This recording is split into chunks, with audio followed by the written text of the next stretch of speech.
Yes, hello everyone, welcome back to another video here on Cluiche with me, Séamus Brady, your host. For this one, I'm joined once again by Matthew Hurley, the Gaelic Statsman. We are going to be doing a weekend review of the All-Ireland Senior Football Championship final. That was in 2024, which saw Armagh capture only their second ever All-Ireland Senior Football Championship. We also had the two All-Ireland Camogie semi-finals, which we will recap on as well in the episode.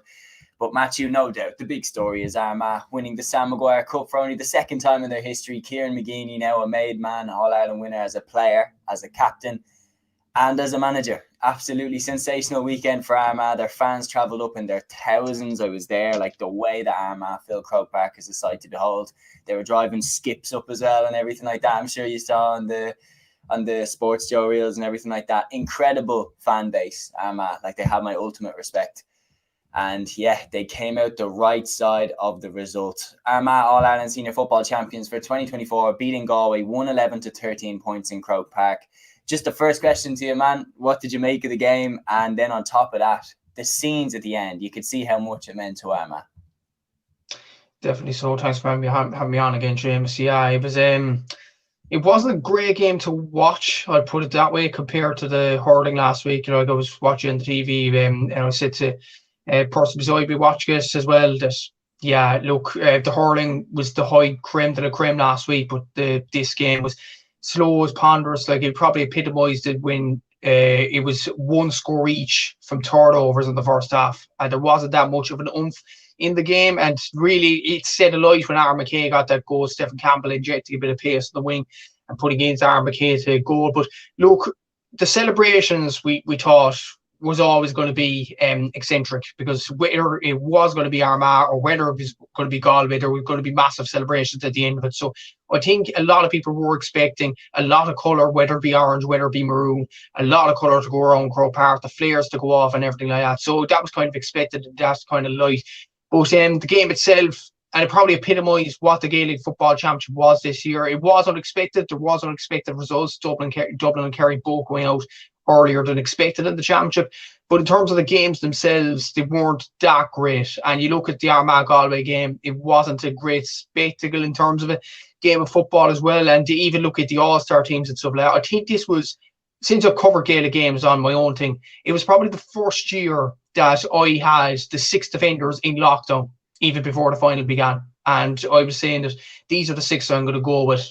There's no qualms about this. I was actually struggling with the forwards, and it probably epitomised that it wasn't a forwards game this year. It was a defensive game. It wasn't great on the eye. Gaelic football, you had a lot of teams passing the ball backwards, passing the ball sideways. There wasn't enough oomph. Like Galway for times yesterday kept the ball for, I'd say, 3 or 4 minutes in terms of attacking. Armagh were probably the most attacking team in going for full on head for leather, and probably they deserve to win because of that reason. Galway were, just for me, I think they were too slow and pedestrian on the ball, especially in the first half as well. So ultimately, I just think Armagh deserved it more. Their star men did step up more than Galway's, and as well as that, I think there was more of an impetus in Armagh attacking as well. And as I said, in terms of a game, it wasn't great on the eye, but in terms of the celebrations, it was brilliant for Armagh to win it, brilliant for Kieran McGeeney to win it as well. He joined an illustrious group as well, Paddy O'Shea, Billy Morgan, a few others as well, to captain a team and to manage a team as well, which is a brilliant achievement by him. And it was a brilliant achievement by Armagh to win the All-Ireland, and delighted for their fans as well. Their second All-Ireland history, and as Mick Foley said on the Sunday game last night, Armagh do not get to finals often. That was their 5th All-Ireland final in history. They may as well cherish it when they get to finals, and by God, they did. And a brilliant win for them, and congratulations to Armagh. Certainly, well said. Brian Dooher actually is another name that I just thought of there. That's captain team to an All-Ireland. He did that in 05 and 08. And then also managed Tyrone alongside Fergal Logan in 2021. So it's a very elite club. There's no doubt about it. We have a question here from Sean O'Malley before we jump into the actual game preview match. I'll throw this one to you. He says, how does this football or GAA season compare to 2010 with all the madness that year, with the drive for 5 being stopped and all the upsets in football along with an unorthodox final? I'll talk to you about this one first. The 2010 championship, I remember that one stuck out as being one of the best that I've ever watched. I remember Meath took Dublin out in Leinster very quickly. Louth took Kildare out on the other side of that Leinster championship, and then Louth realistically were the rightful Leinster champions. Like all that madness with Joe Sheridan throwing the ball into the net. Then you had Down taking Kerry out in the All-Ireland quarter-final. You had Dublin and Cork play out an epic All-Ireland semi-final, and Down and Kildare play out the other one. Sligo looked nailed on to win Connacht after they beat Mayo and Galway, and then Roscommon pipped them in the final. They were waiting for them in the long grass. Even Cork and Kerry had 2 epic clashes in the Munster Championship. It was a brilliant championship in the football that year, one of the best that I can remember. The football was more entertaining. There was more of a kick that ball down the field, and the possession changed hands more often. Football now, to me, is like watching 4D chess. It's very tactical, like everything. There's very, very little risk being taken by anyone. Very little risk being taken. And I feel like that does contribute to the entertainment value of the game. There was a lot of drama at the game, but there wasn't necessarily a lot of quality. And one thing I did notice was the people who had been in the stadium were ecstatic, and they were saying it was an amazing game and everything like that. The people who watched it on telly were saying it wasn't the greatest game because they're not in the stadium. You're not getting influenced by the drama and everything like that. But yeah, 2010 hurling was epic as well, with Tipperary stopping Kilkenny. You had Dublin that year in the LGFA winning their first ever All-Ireland championship, and then Wexford with the success in the, like, genuinely, that year was amazing. Very, very difficult one to top. Yeah, and as well as that, across the 4 senior codes, you had 8 different counties in finals as well.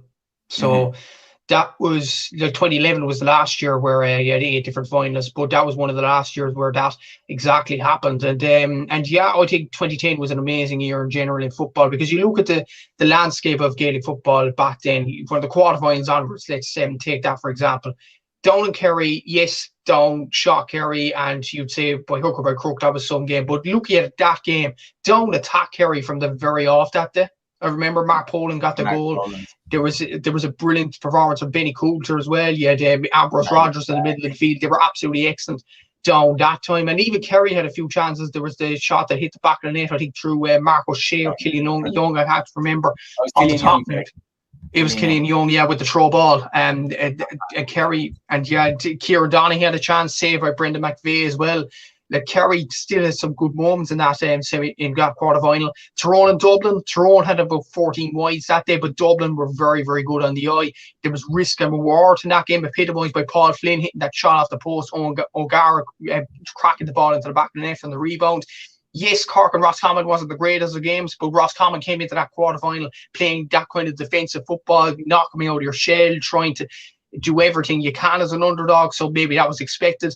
Meath and Kildare had a bit of drama itself. You had some brilliance from James Kavanagh in that game. You had the Alan Smith goal as well. You had the drama over the Canal End again with the Keane War penalty. Did it go over the line? Did Shane McCormick stop that going to the back of the net? There was that drama. And the 2 semi-finals in 2010, I remember them. I was at the Cork and Dublin game, and that was one of the best games I've ever been to.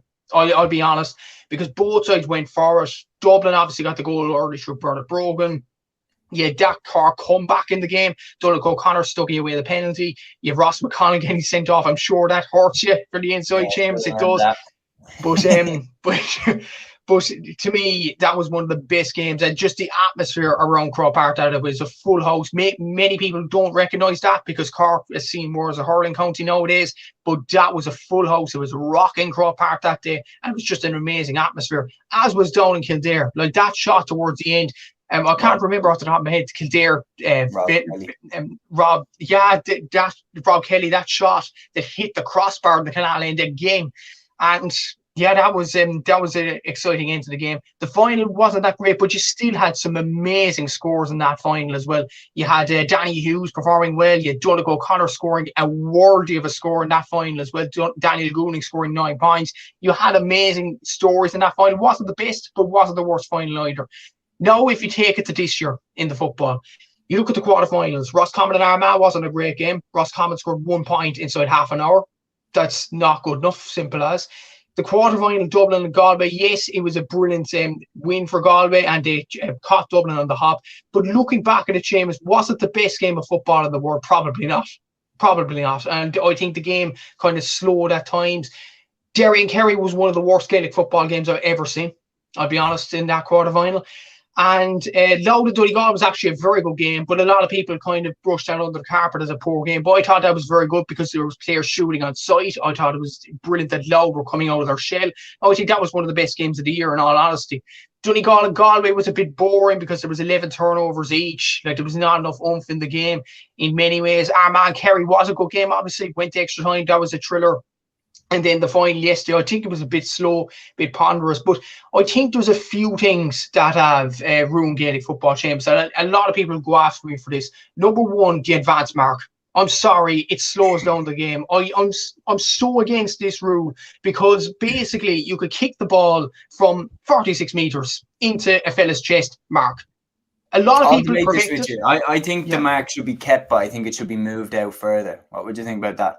Outside the 65 to inside the 21. That way it's at least a 40-meter kick. Possibly so, but at the same time, is this game of Gaelic football becoming too much of AFL? That's my reasoning behind it. Because Séamus, I'll give an example. I'll give an example here.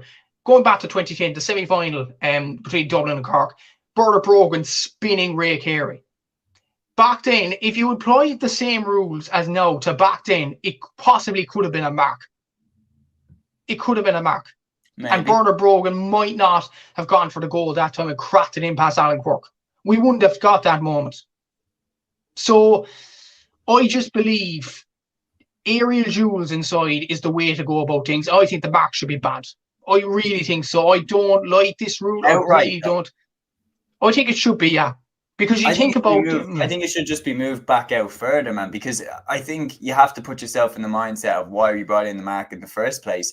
Most teams wouldn't kick the ball into their full forward line at all, because the minute they kick that ball into their full forward line, regardless of what the full forward did or if they made an amazing catch, there'd be 3 defenders waiting for them for when they landed, and they'd get the ball stripped off them and taken away. The mark was brought in to encourage teams to kick that ball into the forwards again. But it is rewarding. Like, particularly, there were a couple taken yesterday that genuinely was like, oh, stop, will you? Like, how does that deserve a free shot at the posts? So I would be looking at the counter that, like, I wouldn't get rid of it, but I'd move it to outside the 65 to inside the 21. That's where you're guaranteeing it's at least a 40-meter kick. And to nail a kick pass from that distance and catch it with presumably a defender on you, I'd be happy enough to let that stand. Possibly so, but there is still the onus there that the amazing goals back in the day wouldn't have happened if the advance mark was brought in back then. I mentioned the Bernard Brogan goal, some of Donegal's goals in 2012. I remember not necessarily the Michael Murphy one because that was in the square, but what am I thinking of now? In 2010 as well, James Kavanagh's goal for Kildare against Meath. Remember that goal where James Kavanagh just caught it in mid-air and rounded the Meath goalkeeper. Back then, it could have been called as a mark as well if you applied the same rules. I just feel like... But back then, it wasn't as defensive, man. Teams got so much more defensive when McGuinness came in 2011, like to a level that we'd never seen before. And then teams completely stopped kicking the ball into the forwards. Stopped kicking it, especially around 2014, 2015. Just stop kicking the ball into forwards because you were losing it every time. So, I don't know. I understand the points. I'd love if Gaelic football was still played like it was in the 2000s, but I think if you were to get rid of the mark, I think we'd see way less kick passes into the forwards. Possibly, but aren't we seeing less kick passes into the forwards right now? Because a lot of teams, like Galway didn't do so yesterday. They didn't kick the ball into Damien Comer. Like, Damien Comer didn't win one aerial duel inside in the full forward line yesterday. I'm pretty sure that I don't think he did at all. You see Cork. No doubt. Yeah, he was quiet. Yeah, but Galway didn't. The Galway players out the field, the midfielders, the half forwards, didn't give Comer the chance to excel in the full forward line either. Mm-hmm. That's a point as well. There's other teams that pass the ball backwards. They don't provide risk. Like, you look at the Derry and Kerry game as a prime example, man. Derry were 4 points down going into the last minute of that game. And Derry, it was almost like the oomph wasn't there. It was almost like they were happy to keep the ball. They were happy to hand pass it. They were 4 points down. You know, Yeah. it's poor at that stage. And you look at him, and I'm an advocate for this as well for my own county, Cork. The amount of times we pass the ball backwards or pass the ball sideways rather than kicking the ball in and risking it. We didn't do that throughout the whole year, and we got punished for it. Like you look at the teams that were providing risk this season. Armagh, to be fair to them, Donegal.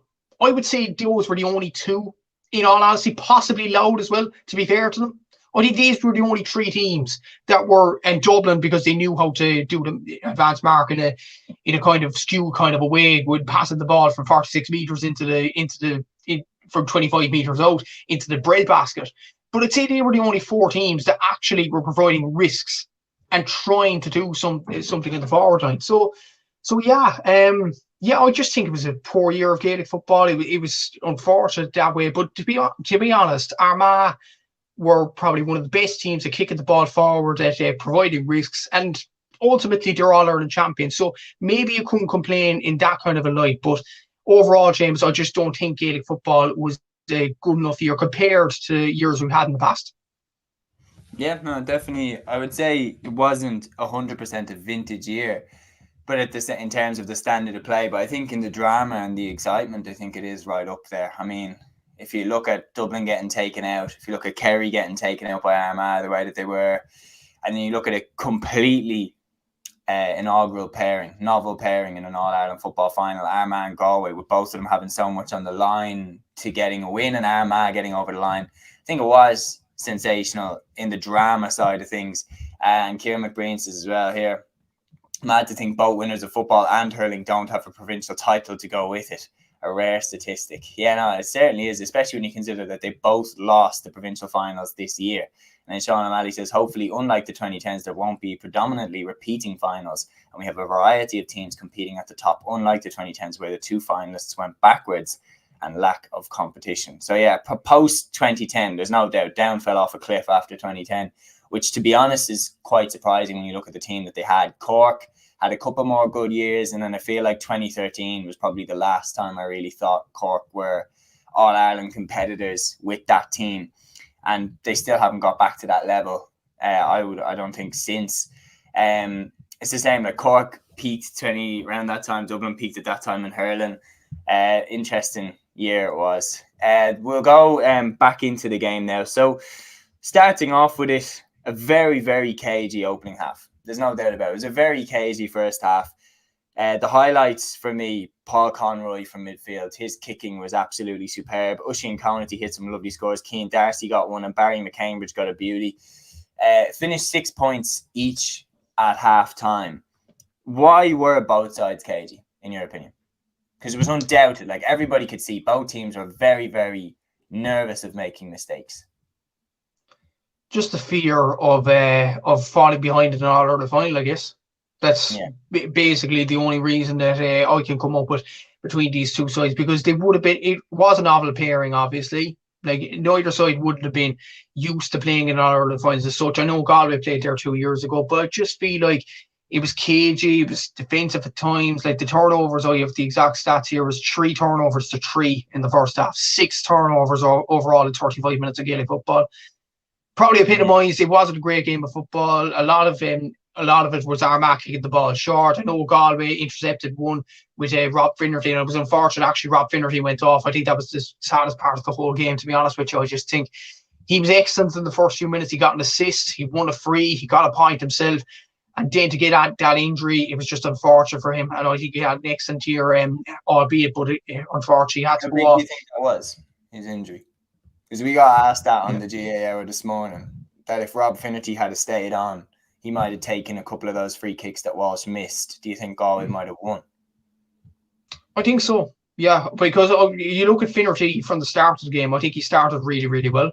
And I think Galway would have excelled more if Rob Finnerty was there, to be honest with you. But Shane Walsh was very poor throughout the whole game. We'll mention the second half in a bit, but look at the first half. It was 20 shots, 6 turnovers between the two sides now.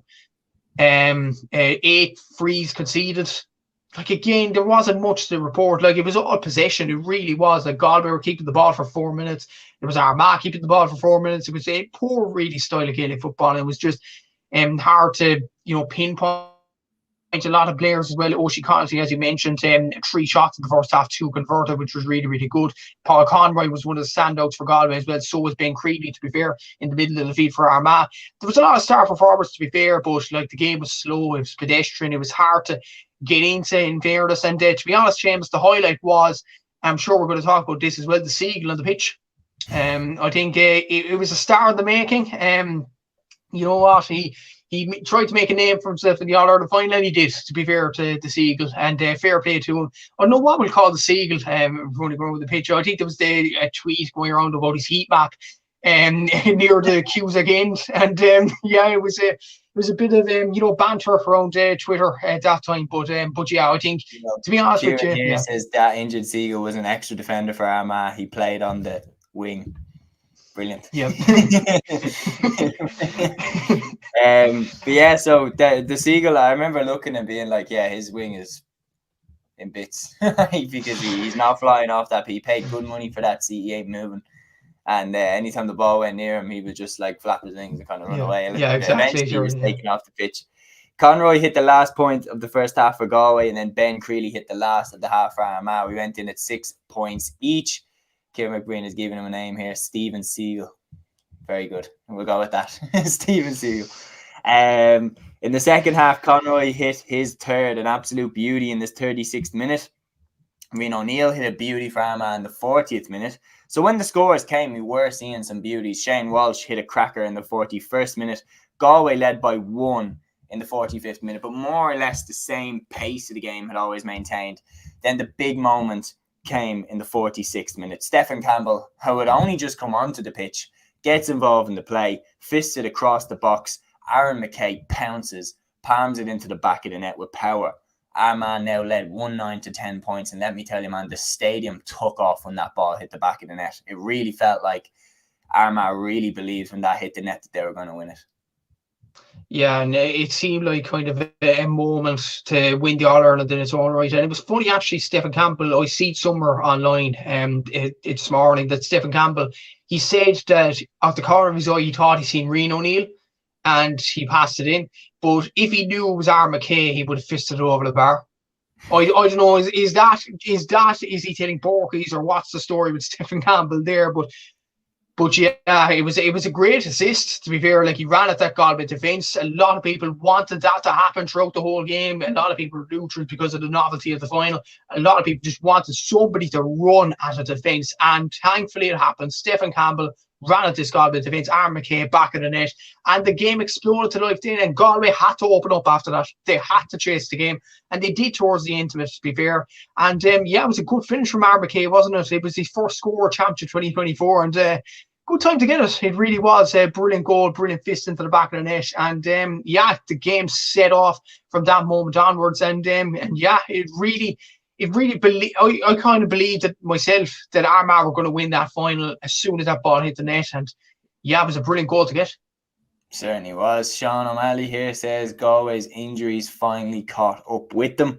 Then what we're going to do is going to move into after that. So I'm from in the stadium, I remember thinking, Armagh need to kick on now. They need to hit the next point. They need to hit the next 2 points. They need to put 4 points between themselves and Galway and really make this period count.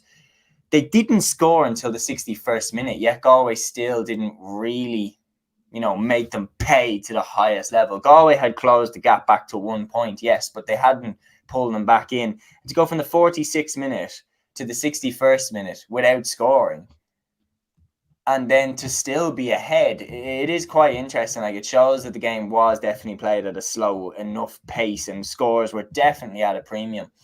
And this is what I'm saying now. Shane Walsh took a couple of frees from out of the hands at very difficult distances. And I'm not saying that Walsh wasn't capable of putting them over. He is on his best day. But the one thing that was clear in this final is Shane Walsh was not on his best day. And personally, I think when Shane Walsh is on his best day, he's one of the best footballers I've ever seen. But he wasn't on his best day this time. And I was just sitting there thinking, why are they not letting Conor Gleeson have a crack at it? Because in a game like this where scores are at a premium, you brought Gleeson up to win you the Connacht title. Why are you not bringing him up to have a crack at least one of them? Because Walsh is dropping them short consistently. Yeah, and Walsh just didn't have his best day. Like, even he took 7 shots and he converted 2, which wasn't his best day at all. A lot of these players have their off days, and it's important to notice that. And I was hearing that Walsh got a bit of slack on Twitter as well, and no, that's not on at all. Look, Shane Walsh, he's a brilliant player for Galway over the last few seasons. He was brilliant in that quarter-final win over Dublin. Remember those moments, and please put the phone away. Simple as that. But yeah, Walsh didn't have his best day. It was clear to see that. But Gleeson had to come up for at least one of them. There was one moment, actually, Gleeson was going to come up. He was trotting up, according to Darragh Maloney in the commentary. But then Shane Walsh kicks the ball backwards. And you're like, could you not just go for it? Go for it. Put Gleeson up there. Put the ball down. If he misses, don't do it next time. That's fine. But at least try. At least try to have a crack off this. And even look at him from Aaron McKay's goal to the next score. I calculated here, there was 8 minutes between that and the next score, which probably epitomised the game of Gaelic football. It was. Galway scored that. And then between Galway's point then and Armagh's point after that, there was about, I don't know, 5-6 minutes for the next score after that. So, it was the 56th minute. Sorry, it was the 61st minute that Armagh scored their next one. And that was Niall Grimley. And we'll move to that next, because we're talking about how Walsh was kicking them. Walsh took a mark. And it was definitely a surprise decision. I'm not going to let you talk about the mark again. But Walsh took the mark. Interesting decision. He drops the mark short into the Armagh goalkeeper's arms. Blaine Hughes plays it out. Armagh go down the other end, and it finishes with Niall Grimley firing over a point, and it clipped the post on its way over, and was a huge score. And it felt huge because it was a 2-point swing going down the home straight. And then Oisin O'Neill hit a boomer in the 65th minute to push them 3 clear. And it really felt like Armagh were on their way. It did. And it was a crucial score at a crucial time from Oisin O'Neill, who came onto the pitch as well. Niall Grimley, delighted he got to score from a personal level, for the tragedy he suffered all year, and to convert that point towards the end of it is just what dreams are made of. And he was saying that the family members that he did have that sadly passed were looking down at him at that moment. Just a nice kind of I think to hear as well. And it was just a brilliant score from Niall, and fair play to him. Oisin O'Neill as well. Charlie O'Byrne's definitely played a role towards the end of it. And Armagh, it seemed like 3 points up, they were going to get over the line. But of course, there was the onslaught from Galway, and they very nearly pipped them at the end. Keelan McDay getting that point towards the end, and you were thinking, Galway have a few more chances at this. They have a few more bites at the cherry. This is going to be a tight end. And Armagh, I think the Oisin O'Neill scored. He proved to be the winning score, obviously. That was absolutely crucial to get it at that time, and just to give Armagh the boost that they needed going into the last few minutes of the game. Certainly. And then Galway came back as you knew that they would. Cian Darcy, who I thought was brilliant. I thought he was one of the only players that actually showed, honestly, the nerve to actually take a shot on. Most of the players looked like they were terrified to shoot. But McDade was happy to shoot. Darcy was happy to shoot, and Darcy converted, and so did McDade. And all of a sudden, Galway are only 1 point behind on the 68th minute. Now, on the 68th minute, when McDade scored, I genuinely was like, this has extra time written all over it. Galway are going to find an equaliser right at the death, and we're going to extra time here. Now, this isn't hindsight analysis. I was saying this at the time. I was saying they should have put Conor Gleeson on that free that Shane Walsh took in the 70th minute. Okay, forget about that. You didn't put him on it. Still, Galway made a massive mistake, in my opinion, in going all in on that last Dylan McHugh shot. They hung on to the ball. They weighted down the clock. They ran down the clock. And what they did was piled all the pressure onto that Dylan McHugh shot. So if that goes over, we're straight into extra time. If he misses, that's it. And what I was saying is that they basically, if that was a game of poker, Galway went all in on that shot. And it was the right shot for Dylan McHugh to take. If you get that close, it means you had it in the locker. And he was extremely close to nailing it. Hits the outside of the post and goes wide. Galway had their chances even after that. Gleeson batted down the next kick out. Galway, again, the ball got into Kieran Malloy and he's in a bit of space and he has his back to the goal and he's hand passing it back. He doesn't even look at the post. It genuinely looked to me like Galway were so rooted in who was allowed shoot and who wasn't allowed shoot. Who's the shooter and who's not the shooter. Because throughout the game, Malloy hand passed it back to Johnny McGrath when he was in space. Liam Silk was in acres of space beside the goal and insisted on passing it back to Shane Walsh. It looked like the entire Galway team was like, you're a shooter, you're not a shooter. If you get in space, don't even think about it. Give it off to someone else who can shoot. And in moments like that, down through the years, it's usually been the unlikely ones that have come up with the big scores. Like down through the years, you think of Fionn Fitzgerald, Kerry v Cork 2015, Donald O'Donovan, Clare versus Cork 2013. Like it's always been players that you wouldn't expect to come up with the big moments that sometimes do. And Galway, I mean, at the end, man, I just thought they made big mistakes by not being brave enough to take the shots on when they were available to them, and then also going all in on that Dylan McHugh shot. Because when he missed that, the game was up. And that just epitomises the point on teams being scared to shoot on sight. And like the kind of I would say the confidence kind of drained out of players. Like Liam Silk scored 2 points in the semi-final. Surely from that distance, you have to shoot. He scored in the first half as well. Look, I mean, did Power Joyce tell him at half time to pass? No. I don't think Joyce would have said you're not shooting. I think he looked behind, saw Shane Walsh and thought, I'll give it to him.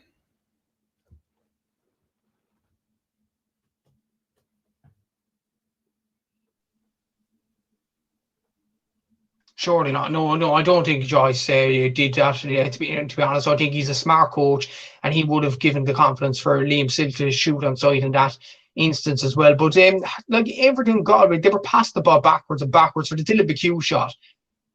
Look, it just looked like this is going to end a disaster here. You have to get a shot off now. Get it off now. There was 4 minutes of added time. Don't get it off in the 73rd minute. Don't get it in the 73rd point 30. Get it off in the 72nd minute. Get it off now. You have to get it off now because worst case scenario, Armagh keep the ball because Galway, I said in the preview during the week on my own show with Stephen Galogly, the former Monaghan footballer, and Steve did disagree with me on this. He thought Armagh had better players, but it proved in this game as well. Galway have better midfielders than Armagh. So if Galway were to push up on that Armagh kick out, Galway more than likely were going to win that kick out towards the end. But Armagh only won, I think, 1 clean kick out throughout the whole game when it went long in the All-Ireland final. So if Galway pushed up, they would have won that kick out. And worst case scenario, it would have gone to a kick out and Galway would have gone up again. But that's another chance then. By waiting for the shot and putting it back to Dylan McHugh, it's 100% on that. Whereas if Galway shot straight away in the 72nd minute, then one more chance. One more break, you'd have 50% chance of drawing the game and stuff like that. Dim superlatives and things like that. But as soon as McHugh took that shot, I was like, yeah, this. And as soon as he kicked it with the outside of his boot as well, at that stage of a game, I know Fionn Fitzgerald did in 2015 against Cork and Clarity, but them kind of shots happen to go over the bar 1 in 10. Let's be honest, like outside of the boot. He had to get a clean connection on it, Dylan McHugh here. The next year all throughout, not taken away from him. But as soon as it left his boot, I was like, yeah, this is going wide. This is going wide. So that's the lessons Galway have to learn, unfortunately. You have to shoot on sight once it gets to that stage in the game. And yeah, amazingly though, Galway, with them, as much as we talk about this and putting the onus on the Dylan McHugh shot, Galway still a chance towards the end of the game. Paul Conroy nearly gets the shot away, but then Superman himself, Joe McElroy, comes and saves the day for Armagh. So the Galway nearly got their luck then, but they didn't. Unfortunately for Galway, they just hung on the ball too long, and unfortunately went wide for them. But Joe McElroy, have to talk about that block. What a man! What a sensational block! That was a proper Conor Gormley moment, wasn't it? Like, I mean, the way he just threw himself on Conroy's kick, absolutely unbelievable commitment. That's the stuff the heroes are made out of, man. And just so you know, it was 74 minutes and 15 seconds when Dylan McHugh finally took the kick. at the posts. So Galway went 1 point behind Armagh in the 68th minute. So it took them 6 minutes after they brought it back to 1. It took them 6 minutes to then have their next shot from play at the post. After in the 70th minute, winning a free that I think Gleeson would have actually had a decent crack at, to be honest. So I don't understand, to be honest, those decisions, but those are the moments that, to be honest, are going to keep Galway awake. But as EUPHORIA Cumulú Clascail Jarlath Burns said, the day belongs to Armagh. And the game needed to be there. The game was there to be won, and Armagh are the ones that went and won it. I thought their defence throughout this year, never mind this game, has been sensational. The performances from Aidan Forker, Captain Fantastic, the performance from Aaron McKay, from Paddy Burns, even from players like Peter McGrain, who didn't feature in this game, but from Conor Mackin, Barry McCambridge, who's Sunday Game Footballer of the Year, he was absolutely immense. Like, they just have been sensational in terms of this year and defensively. Blaine Hughes has been brilliant, especially when you consider, like, he was dropped last year for an outfield player in goal. That couldn't have been good for his confidence, and he bounces back and is sensational this year. Their midfield was solid. Their forwards were very good in terms of coming up with clutch moments. The game would have to be there to be won. And Armagh were the ones that pushed on and won it. And I'm going to throw the same thing to you that Dan threw to me this morning on the GA Hour episode, which is, if you had to list out the 3 players that you think were the most important, starting from third, going to second, and then going to first, and then also giving Armagh the credit along the way, who were the 3 key players in Armagh becoming All-Ireland champions? I think third, I'm going to go for a player that provided one play alone, and that's Stephen Campbell. I went for him too. Because he provided that on for the game. He got at that Galway defence, and he deserves a shout as well. Second, I think I know I'm going number 1. So second is very, very tight. I'd probably go for Aidan Forker. I think he was brilliant in the defence. I think in this final in particular, it was his best performance of the year. In my opinion, not enough for an All-Star, in my honest opinion, but it was definitely his best performance of the year. To be honest with you, I think he drove on the Armagh team and he led by example. But the most important player from an Armagh point of view, Oisin Connolly for me. 2 assists, 3 points, 4 shots, 3 converted, 75% shot accuracy. Ever since the qualifying, he had a 70% shot accuracy if you combine all the games, Roscommon, Kerry and Galway. He was exceptional. He really was. And when you put it into perspective, he was playing in the Northern Irish Premier League in soccer last season as a 20-year-old. He's 21 now. He was drafted in by Ciara McGeeney. He was promised by Ciara McKeever that they'd win an All-Ireland, according to RT last night. Well, they won the All-Irelands, and he was a major part in it. So, for me, it's Stephen Campbell, Aidan Forker, and, of course, Oisin Connolly. Yeah, no, very interesting. Sean here says Campbell, Rian O'Neill, and Aidan Forker. That's his 3. My 3 throughout the entire year in terms of Armagh winning the All-Ireland over the entire year. Third, Stephen Campbell. Second, Barry McCambridge. And first, Rian O'Neill. I think it's absolutely crucial to give all of the players credit. Armagh throughout this year have been sensational. And then a word on Kieran McGeeney as well, man. I mean, when you look at how close he was to actually being axed from the job, like the way that he's just roared back in 2024 has been sensational. To lose out on the Division 2 League final to Donegal, and to come back to lose out on penalties in the Ulster final to Donegal, heartbreak after heartbreak, losing in the 2 quarterfinals in the years previous on penalties, losing in the Ulster final to Derry last year on penalties, heartbreak after heartbreak. Yet Armagh have never gone away. They've constantly come back, and that's it, man. They're All-Ireland champions for 2024, and they are fully deserving. I mean, I personally think when you look at it all, Armagh are deserving All-Ireland football champions.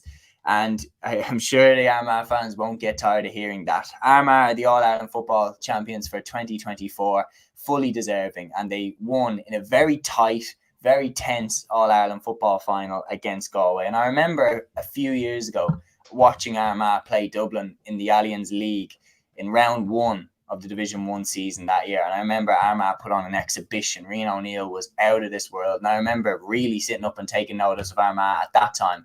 They went on then to lose the quarterfinal to Galway on penalties later that year. But I remember thinking, God, like if Armagh can keep this team. Like, they'll be a serious problem for everyone. And then 2023, more heartbreak, like losing to Derry on penalties in the Ulster final, losing to Monaghan on penalties in the All-Ireland quarter-final. And then when they lost to Donegal on penalties this year, I remember saying that stat in the GAA hour that if they turned all those results, they'd be back-to-back Ulster champions and into 2 All-Ireland semi-finals consecutively. This year, they got that bit of luck.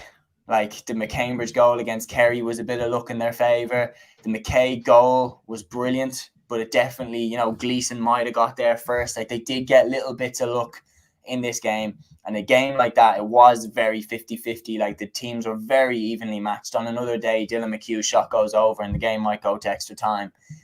So I think Galway and Armagh both did themselves proud all over the course of the year. But Armagh, in my opinion, are the worthy football champions for 2024.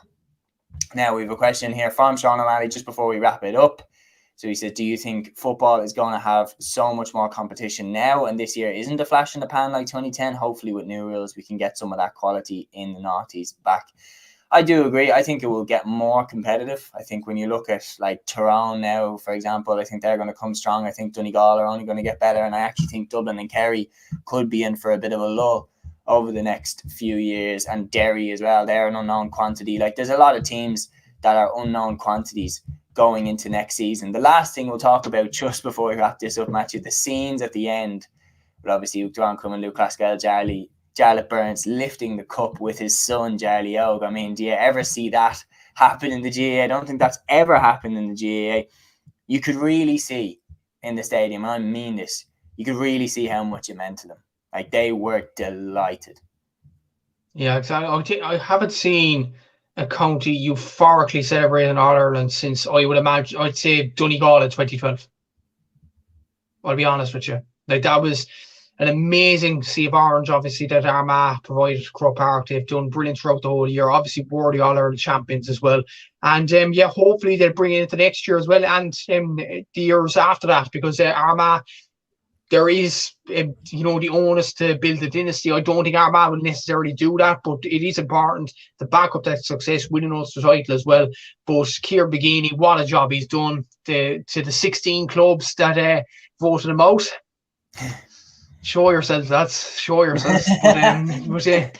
But it was a masterstroke just to keep him on. The clubs that did keep him on deserve a lot of credit in this All-Ireland win for Armagh. They stuck with the process. I did say on our channel last year that Ciarán McGeeney deserves a lot of credit than what he is getting from an Armagh point of view, because when you look at it, in 2014 or around the mid-2010s when he took over as Armagh boss, they were in Division 3 of the Alliance Football League. He went up to Division 1. He made them into All-Ireland contenders as well. I remember back in 2019, they lost in the qualifiers to Mayo, and that was considered an achievement for Armagh. That was considered an achievement back then in 2019. But for them to win the All-Ireland within 5 years before Mayo do, well, that's the last joke I'll put into Mayo fans now, but they've suffered enough. But look, it's a brilliant win for Armagh.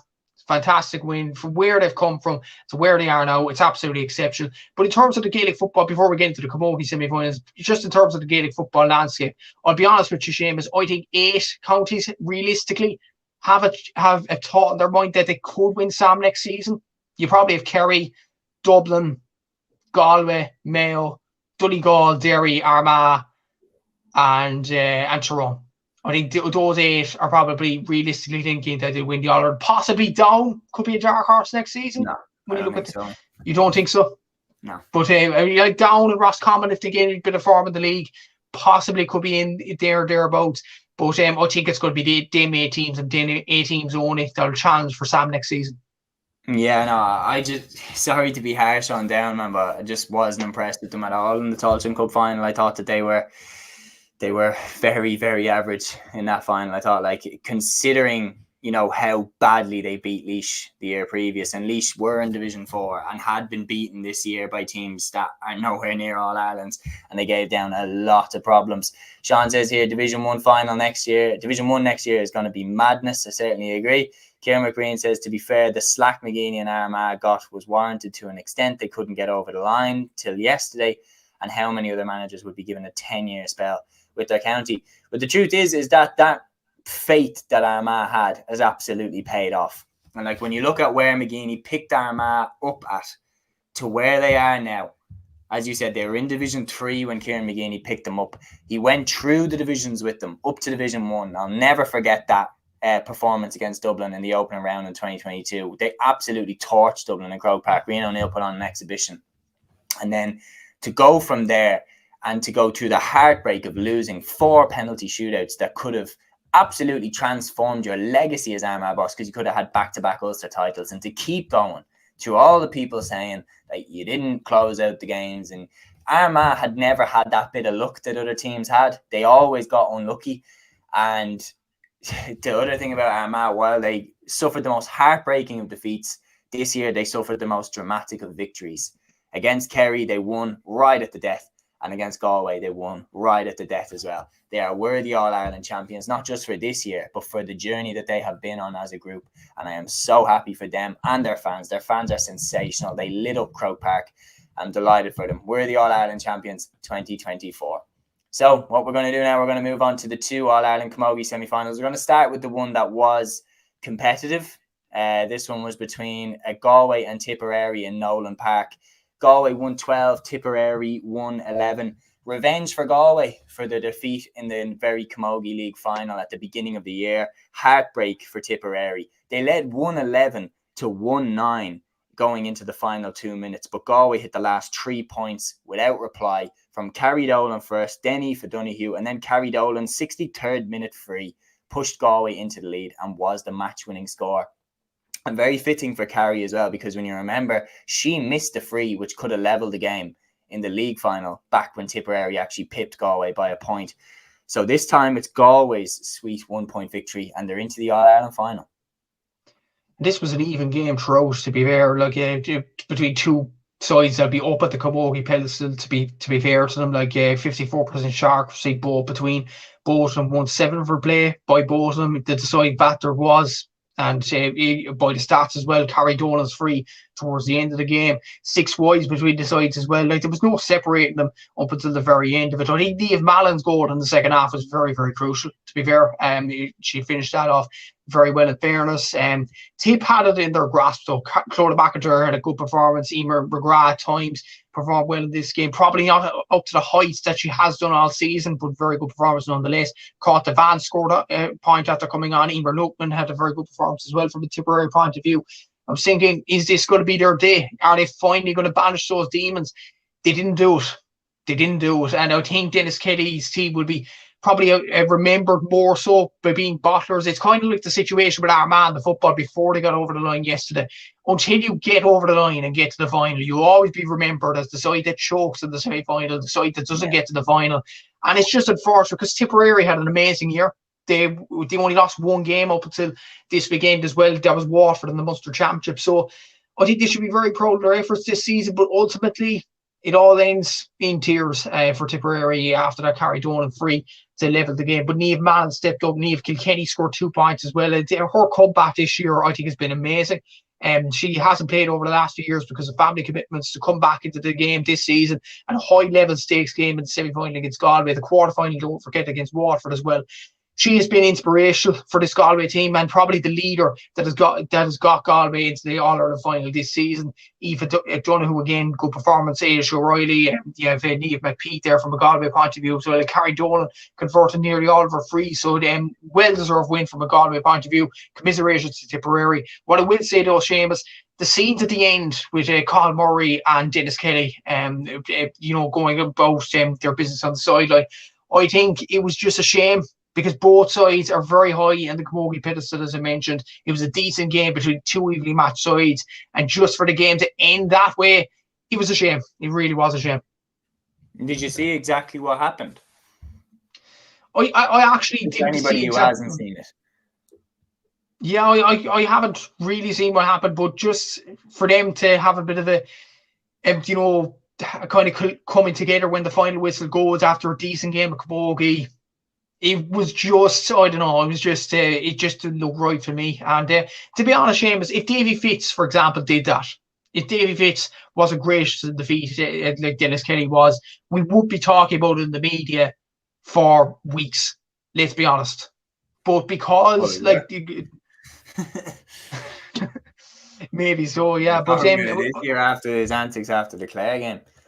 No, but to be honest, like I remember, Sarah Donovan's an excellent pundit for Off the Ball, for RT, and for all those outlets, and she was on board for a podcast. Obviously, I remember her on Off the Ball talk about Davy Fitz's antics on sideline for Cork Camogie when he had a bit of a fight with the Clare selector in a league game, and she was saying that Davy Fitz brings shame to the game, like he's bring the onus off the likes of Amy O'Connor and Saoirse McCarthy and all them of the Cork team. But I'm just wondering, you can't have one rule for one person and not for another one. Like Dennis Kelly, I'm sure. You see, Davy's so much more well known though. Like that's the thing, yeah. But would you argue, like Dennis Kelly, I have the utmost respect for him, obviously, and he's done a lot for Tipperary Camogie. I think he'd look back at that after this weekend and think, like, I'm ashamed by that. You know, that's just not in the onus of the game. It's not respectful and things like that. But like when fights like that happen, and they were highlighted on the Sunday game, even from a report from Valerie Wheeler during the All-Ireland final between Galway and Armagh highlights, they were highlighted on the Sunday game last night. Don't you think that brings a bad light on the game of Camogie when those sorts of stuff happens, and it is highlighted and picked up by a big program like the Sunday game is? It definitely does. Personally, I think like a manager should never really let themselves get pulled into that, because I think if you look at a lot of the best managers in our games, they never really get involved in that stuff. Like I know that Brian Cody had his handshake and things like that, and sometimes Cody would be a bit like that. There's definitely the argument as, you know, pro and against being a bit of a bully on the sideline or being, you know, not standing down to the other manager. Like Cody would never stand down to anybody. You can even, you know, put it into other sports like Alex Ferguson with Manchester United. And there's plenty of examples of managers who wouldn't be above having a little scrap on the sideline. But then you look at managers that would just never get involved in that, like Mickey Hart, Jim Gavin, like managers like that would just get along with their business. And personally, I prefer the type of manager that just gets along with the business and treats it very much as a process. Like if you get involved there when your team lose, and look, I got to interview Dennis after the league final, and I could tell how much he believes in this Tipperary team, and I could tell how much he believed that they had a good crack at going far this year, and they absolutely did. And I think that particularly when you see that they were so close to beating Galway in this game, I've no doubt it would have been heartbreaking for them that they ultimately fell short. But in those situations, as best you can, you just got to shake hands and leave it at that. Shake hands and go off. If we don't know, maybe Cahill had said something bang out of order to him, walk away then. Walk away. Yeah. Don't fight, because it just, in most often than not, you're not going to get the context of what he said. So most often than not, you will look like a bit of a muppet in those situations. So you just need to walk away from it and then maybe shake hands when everything's calmed down. Maybe so, and I suppose it not to bring bad light on Camogie like that, because it is the latter stage of the end of the year for Camogie. Obviously, the LGFA will take central stage next weekend. You have the Camogie next weekend after that. Then and especially, you know, it's the early stages of the club championship, and not many people look towards it. You just don't want to bring a bad light into those sorts of situations. And I know Dennis Kelly has done an amazing job, and he seems like a lovely fella. Obviously, seems down to earth, but it just looked bad at the way things transpired towards the end of the game on the sideline. In a tough game, in a 50-50 game of Camogie, and it was just you know, sad kind of see that kind of thing to happen towards the end of it, because for all we know, Cork could batter Galway in the final, and that could be the image of the year. Yeah, you know, it's just unfortunate that it had to come to that. But look, Tipperary will feel hard done by it. They'll feel that they could have put more into this game, and they would have been disappointed with their performance, I'm sure, in not getting over the line this one. But ultimately, it is Galway in the final of this game. And Colin Murray, he seems like a sound lad as well. Like I don't know, honestly, I don't know what was said, what was exchanged on the sideline, but look, it looked bad, I'll put it that way, did look bad on the sideline, and hopefully we won't have that sort of situation between Ger Manley and Colin Murray in the final. Yeah, no, I mean, I highly doubt it. Ger Manley's outfit are running quite smoothly. To be honest, I can't see Cork being stopped. Cork 4-17, Dublin 9 points in Nolan Park. Bearing in mind that this is a Dublin team that just recently beat Kilkenny in Croke Park. So it's a Dublin team that are no joke. Like, Dublin are massively improved in 2024 compared to other seasons. But I mean, you certainly wouldn't guess that by this result. Saoirse McCarthy with 1-2, Orla Callahan with 2-2, 4 points for Amy O'Connor, a goal for Saoirse McCarthy. A bad end to a wonderful year for Dublin. But for Cork, I mean, I can't see anybody stopping Cork retaining their All-Ireland title now. Galway in the final, I think it's Cork's to lose. I think it is as well. Like at the same time, though, you know, I am a staunch Cork supporter, but like you, I want competition. And I was actually, even as a Cork fan, I was praying Ashley Maher would score that penalty in the first few minutes, just to get a game out of it, just to get a bit of onus into it. Unfortunately for the game itself, Amy Lee saved the penalty. Good save by Amy. And then the floodgates started to open. Orla Callahan gets that goal. First half, Saoirse McCarthy was outstanding in this game. And they brought on the cavalry, Cork. You still have the likes of Saoirse McCarthy on the bench. You still have Ciara O'Sullivan on the bench, like All-Ireland champions.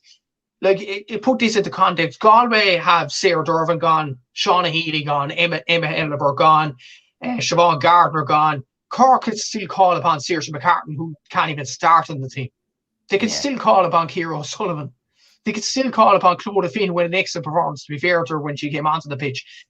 And even without Matthew Toomey, after he left last year, Ger Manley has just carried on the form of this team, and they've got nearly even better. They look a serious team, Cork, I'll have to say. And 72% shot accuracy in Camogie is absolutely superb. Mm-hmm. For any team. I know they're playing a Dublin team that they beat 4-22 to 5 points in the group game, but this is a Dublin team, as you said, off the back of a good win over Kilkenny, who did well at the stage of the game. I was really impressed with Kerry Finnegan and Emma O'Byrne in the centre of that Dublin defence. I was impressed with them and Zoe Couch in the corner. I was very impressed with the defence from Dublin. But Cork were just absolutely superb. Like Orla Callahan running at this defence, scored 2-2 in this one. Saoirse McCarthy, Amy O'Connor didn't have her best game in this one, but still, you had other players to step up. Saoirse McCarthy, as I mentioned, Laura Hayes, Aoife Healy was exceptional in midfield, Hannah Looney, Ashley Thompson, Orla Mullins. Like, these were incredible performances from this Cork team. And I don't see anybody stopping the final. I don't see Galway team stopping them. A Galway team, let's not forget as well, that lost 2-16 to 1-7 in the league game, in the championship game down in Páirc Uí Chaoimh earlier on the year as well. So, no, I can't see anybody stopping Cork in this Camogie title. And yeah, they look like a serious outfit. To score 21 scores in a game of Camogie in the semi-final stage, that's exceptional. And I don't see anybody stopping Cork. I don't want to be biased and all that now, but this Cork team look really, really good. Yeah, no, it certainly gave the feeling that we could be watching the start of a dynasty last season, the way that Cork just swept Waterford aside in that final. It was over before it even began. And there's a trend in this Cork team's victories that they dominate the middle. And what that does is it's like watching a boa constrictor wrap around someone. It's like they just pen teams in to their own half, and teams find it really hard to get out. They have Hannah Looney, Aisling Thompson, Saoirse McCarthy, Fiona Keating, Orla Callahan, these absolute powerhouses around the middle sector, whether it's the half-forward line, half-back line in midfield. Laura Tracy and Laura Hayes as well are superb. And they win all those battles in there, get dominance in that area. And that means that, especially for the Galway results, for example, in the group stage, doesn't matter if you have Niamh Mallon inside if you can't get the ball into her. Like, Galway need to be able to win these battles around the midfield in order to get decent supply of ball into their forward line. And personally, I think Cork are going to do what they've done to everybody else so far this season. I think when it gets into Croke Park, I think Cork are going to absolutely annihilate Galway in the midfield and box them in to their own half. And then eventually it's only a matter of time before Amy O'Connor or Orla Callahan or Saoirse McCarthy or one of them hits the back of the net, and then it's off to the races there. I think there's no way about it. Cork are going to be All-Ireland Camogie champions again for 2024, in my opinion. And look up there. That's the only one that is going to be left when it's all said and done. I think I'll make it. I think I'll make a therapeutic video where I take them all down one by one and leave the Cork one up. But I think that is the way it's going to go. I can't see anybody stopping the Rebels from doing a double in Camogie. Anyway, that is the end of the Cluiche weekend review. Another episode in the books. My thank you to Matthew for jumping on. Big thank you as well, especially to Sean O'Malley and to Kieran McBreen, who provided plenty of comments and plenty of interesting talking points throughout this episode. So that's another one in the books, guys. Thank you so much for tuning in. Tune in next time for the Cluiche weekend preview for the All-Ireland LGFA final, which is next weekend between Kerry and Galway. That will be coming out on Thursday. Until that next episode does come, guys, take care.